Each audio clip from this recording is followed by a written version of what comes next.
नमस्ते दोस्तों, तो वेलकम टू पैसे की पाठशाला learn invest and grow money. तो आज हम ऐसे पावरफुल टॉपिक के बारे में बात करेंगे जो सब लोग जानना चाहते हैं, वो है क्रिप्टो करेंसी। क्रिप्टो में किसी ने 10,000 के 1 करोड़ बनाए, तो किसी ने अपने 5-10 लाख गंवाए हैं। तो सबके दिमाग में सवाल आता है कि क्रिप्टो करेंसी ये अपॉर्चुनिटी है या गैम्बलिंग है, ये इंडिया में लीगल है या इलीगल है, इसमें हमें इन्वेस्टमेंट्स करना चाहिए या नहीं करना चाहिए, और इसमें क्या रूल्स है, इसके बारे में सबके दिमाग में सवाल आता है। तो आज की वीडियो में हम जानेंगे कि क्रिप्टो करेंसी है क्या, यानी क्रिप्टो करेंसी कैसे काम करता है, इसमें इंडिया में लेटेस्ट रूल क्या है और इसमें टैक्स कैसे रखता है, और इसमें सेफेस्ट स्ट्रैटेजी क्या है कि आप इन्वेस्टमेंट करना चाहते हैं तो क्या चीज़ें आपने को पता रहना चाहिए। तो लेट्स स्टार्ट। तो दोस्तों, सबसे पहले समझते क्रिप्टो करेंसी है क्या। तो क्रिप्टो करेंसी मीन्स ये डिजिटल फॉर्म में एक पैसा रहता है, वैलेट रहता है, ये फिजिकल फॉर्म में नहीं रहता, ये सिर्फ इंटरनेट पे ही रहता है। फॉर एग्जांपल, जैसे आपका 100 रुपीज़ का नोट है या 500 का नोट है, वो आपको फिजिकल फॉर्म में आप यूज़ कर सकते हैं, मार्केट में जाके आप उससे खरीद सकते हैं कुछ, उसको बोलते हैं फिजिकल करेंसी, यानी आपका नोट हो गया, ये हो गया। और जैसे डिजिटल ट्रांसफ़र आप जैसे गूगल पे करते हैं या यूपीआई करते हैं, तो आप डिजिटली पैसा ट्रांसफ़र करते हो अपने अकाउंट से दूसरे अकाउंट में, तो उसको आप फिजिकली भी आप निकाल सकते हैं एटीएम से। पर बात आती है क्रिप्टो करेंसी में। क्रिप्टो करेंसी ये डिजिटल फॉर्म में या इंटरनेट पे होता है, इसको आप फिजिकली निकाल नहीं सकते। तो जैसे कि आप कोई ट्रांजेक्शन करते हैं क्रिप्टो में, तो ये ग्लोबल कंप्यूटर नेटवर्क्स में इसका रिकॉर्ड होता है, और जो रिकॉर्ड होता है उसको बोलते हैं ब्लॉकचेन नेटवर्क, यानी मल्टीपल नेटवर्क्स में आप कोई भी ट्रांजेक्शन करते हो क्रिप्टो में तो वो रिकॉर्ड होता है। तो इसको ना गवर्नमेंट कंट्रोल करती है, ना आरबीआई कंट्रोल करती है, ना बैंक कंट्रोल करती है। ये पीयर टू पीयर ट्रांसफ़र रहता है, यानी एक पर्सन टू दूसरे पर्सन टू ट्रांसफ़र रहता है, और इसको जो रिकॉर्ड करते हैं ये रिकॉर्ड होता है ब्लॉकचेन टेक्नोलॉजी। तो दोस्तों, सबसे पहले समझते हैं ब्लॉकचेन नेटवर्क है क्या। सोचिए, एक पब्लिक नोटबुक है जहाँ पे दुनिया के सभी जो क्रिप्टो ट्रांजेक्शन है वो रिकॉर्ड होते हैं। तो हर पेज यानी ब्लॉक, और हर पेज को कनेक्ट करता है, उसको बोलते हैं ब्लॉकचेन। तो यहाँ पे आप हर ट्रांजेक्शन आप जो करते क्रिप्टो में, वो हर जगह पे डिफरेंट नेटवर्क्स में वो रिकॉर्ड होता है, वो ट्रांसपेरेंट रहता है और सभी के पास रहता है। तो आप एक बार जब क्रिप्टो में ट्रांजेक्शन करते हो तो वो डिलीट नहीं हो सकती और वो चेंज नहीं हो सकती है। तो इसलिए ये सिक्योर्ड है और ये ट्रांसपेरेंट है, क्योंकि आपका जो ट्रांजेक्शन है वो डिफरेंट नेटवर्क्स कंप्यूटर्स में वो रिकॉर्ड होता है। तो दोस्तों, ये समझने में बहुत टेक्निकल लग रहा होगा, पर आपको मैं एक सिंपल भाषा में समझाता हूँ। जैसे कि आप गूगल पे में ट्रांसफ़र करते हो किसी को 1000 रुपीज़ आप ट्रांसफ़र करते हो, तो तब क्या होता है कि आप जब ट्रांसफ़र करते हो तो आपकी जो बैंक है वो पहले आपके बैंक के पास सिग्नल जाता है कि आपके अकाउंट में वो पैसे है या नहीं है, यानी 1000 आपके अकाउंट में बैलेंस है या नहीं है। जब आपके अकाउंट में 1000 बैलेंस रहता है तब वो अकाउंट से आपका ट्रांसफ़र होता है जिस बैंक में आप ट्रांसफ़र करते हो, तभी वो पैसे ट्रांसफ़र होता है, नहीं तो आपका ट्रांजेक्शन फेल आता है अगर आपके अकाउंट में बैलेंस नहीं होगा तो। पर जब ट्रांसफ़र हो जाता है तो उसमें 2 रिकॉर्ड होता है।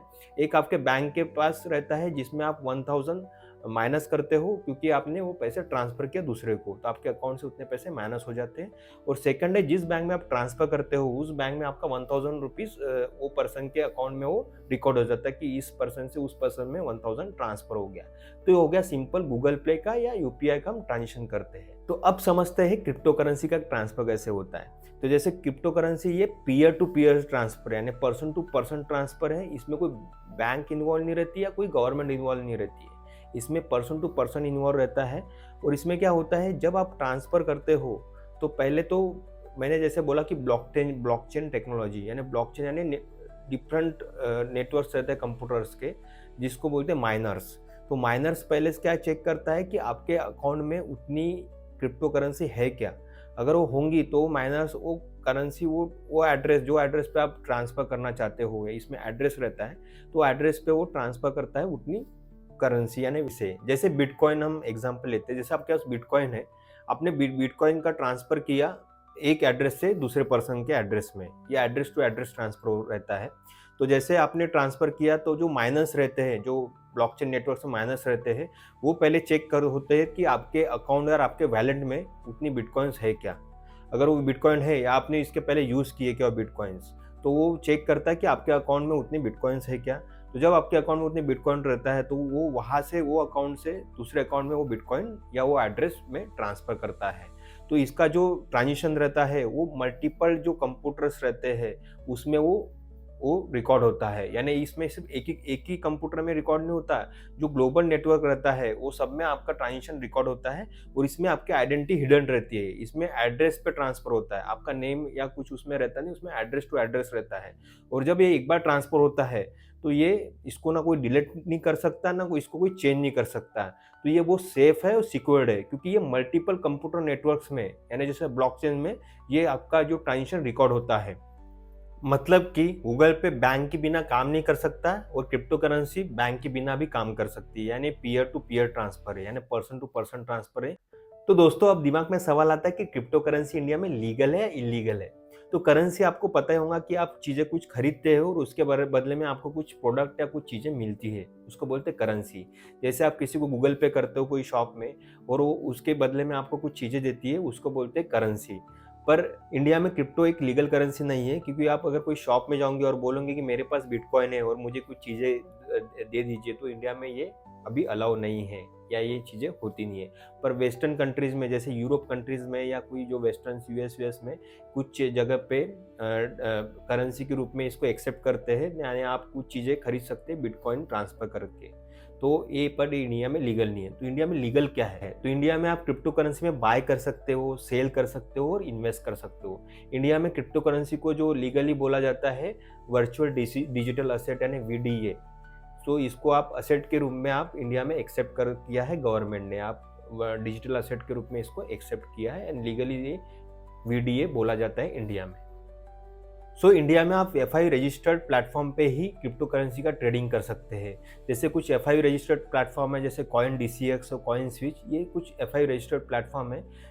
इसमें आप क्रिप्टो करेंसी में बाय कर सकते हो, सेल कर सकते हो और इन्वेस्ट कर सकते हो। क्योंकि इन एफआई रजिस्टर्ड प्लेटफॉर्म में केवाईसी फॉलो होती है, इसमें मनी लॉन्ड्रिंग के रूल्स फॉलो होते हैं और इसमें कुछ जो आप ट्रांजेक्शन करते हो वो गवर्नमेंट के पास रिकॉर्ड रहते हैं। सो कुछ फेक ऐप है जो फॉरेन फेक ऐप है, जिसमें गवर्नमेंट का कोई कंट्रोल नहीं है और जो एफआई रजिस्टर्ड नहीं है उससे बचिए, क्योंकि इसमें आपका पैसा गया भी तो आपको कोई कुछ कर नहीं सकते और आप भी कुछ नहीं कर सकते, गवर्नमेंट भी कुछ कर नहीं सकती। तो अब आता है सबसे painful topic, that is tax. India में टैक्स रूल क्या है क्रिप्टो करेंसी में? जैसे कि पहला है 30% आपको टैक्स रहता है, लगता है डायरेक्टली। आप कोई अगर बाय करके आप कोई प्रॉफिट गेन करते हैं तो उसमें आपको 30% टैक्स पे करना पड़ता है।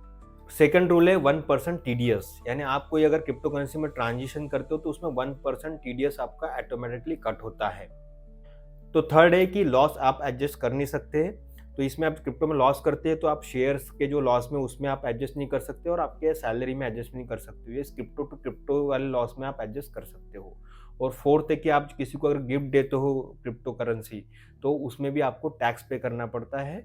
तो ये हो गया क्रिप्टो करेंसी के टैक्स के बारे में। तो दोस्तों अब बात करते हैं क्रिप्टो को क्यों हाईली रिस्की असेटमेंट बोला जाता है, नहीं हाईली रिस्की क्यों है?